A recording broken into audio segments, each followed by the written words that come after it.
I remember being a kid and watching the Josephine Baker story on TV and seeing this beautiful black woman who was singing and dancing and acting and performing for all of these amazing crowds in France and all over the world. And I think that was my first inclination that there was something that I enjoyed doing that I realized could be more than a hobby.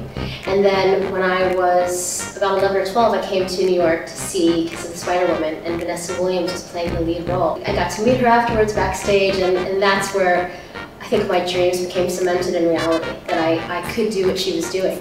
So for Barack Obama to be the first black president of the United States is something that's huge and integral, I think, to our country and the historical fabric that it's made up of. He was able to show that there are many different types of ways of being black, and allowed color to be what it is, but not to have any kind of defining boundary. Oh my God, there's so many that inspire me. So many people of color who are like my idols, but the ones that I love the most are the trailblazers from the past who have kind of opened the doors for us to be able to be up front and center, like Lena Horne and Ella Fitzgerald.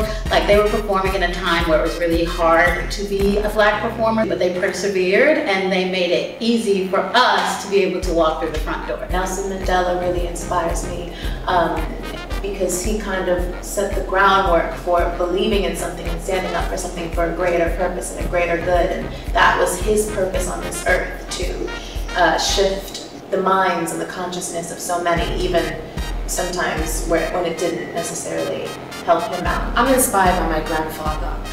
His name is J.S. Maposa, and he survived a landmine explosion during the Rhodesian Bush War. He's always been a pillar of strength in our community, and I always look up to him throughout everything that I've been through. He's been the strongest person.